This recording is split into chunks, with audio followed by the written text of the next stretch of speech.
I'm Rantasmo, and Jennifer's body needs more gay.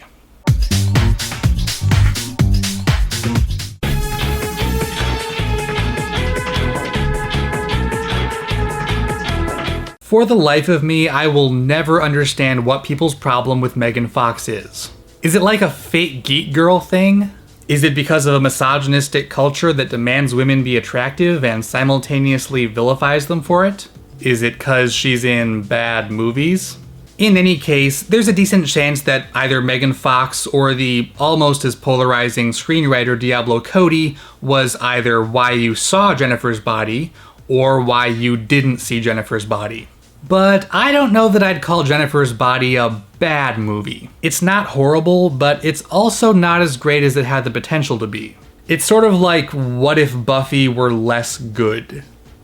Jennifer's Body is about two best friends in high school named Jennifer, played by Megan Fox, and Anita, aka Needy, played by Amanda Seyfried. Jennifer ends up getting ritually sacrificed by a satanic rock band headed by Adam Brody. But instead of dying, she becomes a bloodthirsty succubus and starts eating dudes until Amanda Seyfried kills her. That is the story in a nutshell, and it's interspersed with some trendy dialogue and some subtle lesbian undertones.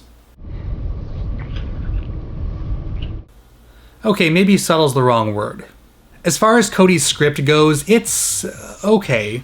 It's got some pacing issues, the ending's kind of anticlimactic, and it does have its share of Juno-isms, though I do find them a lot less grating here. Maybe because they mostly come out of characters that I'm already supposed to hate. MoveOn.org, Needy, it's over. I can also appreciate that the movie doesn't resort to complete stereotypes. Needy isn't just a shy nerd pining after some unattainable jock love interest. She already has a steady boyfriend before the movie even starts, and she's kind of got her shit together, relatively speaking. Meanwhile, Jennifer doesn't have a whole lot of depth to her, which I would like to have seen.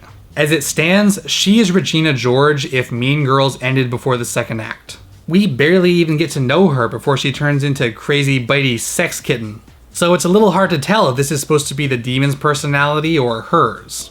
You do feel a little bit bad for her during the climax, but that's mostly because she turns out to be surprisingly easy to kill. Overall, the movie is watchable.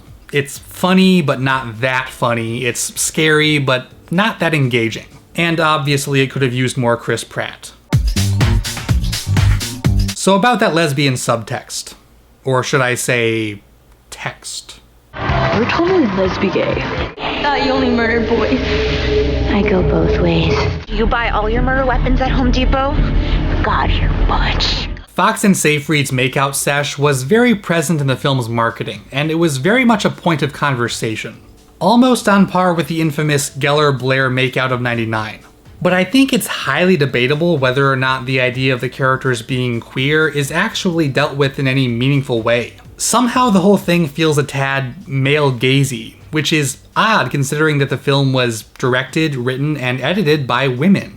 Honestly, after reading interviews with Diablo Cody, I got the sense that the women involved in this movie wanted it to have a queer angle with some depth and interest. But I'm not sure it quite worked out that way. Blame the studio, maybe. The makeout sesh lasts for about a full minute despite not appearing in the original script.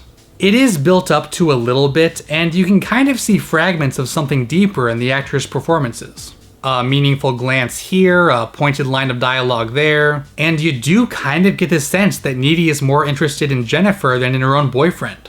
Unlike the Cruel Intentions kiss, which was pretty much pure shock value, I do think that the creators were trying to show that these girls had a genuine relationship that bordered on romantic intimacy. But it still comes across as a little exploitative and tacked on, even if that wasn't the intention. But maybe that's a knee-jerk reaction. As far as I can tell, a lot of queer women enjoyed this movie, and enjoyed the scene in question as much as straight guys did. Is it possible to film two women making out in a mainstream movie and have it not perceived as boner bait? If Needy and her boyfriend had been gender swapped, would we still be saying that this scene feels out of place? Does it only feel exploitative because we're used to seeing queer women exploited? I'm not sure I have an easy answer to that, but I do know one thing. Chris Pratt.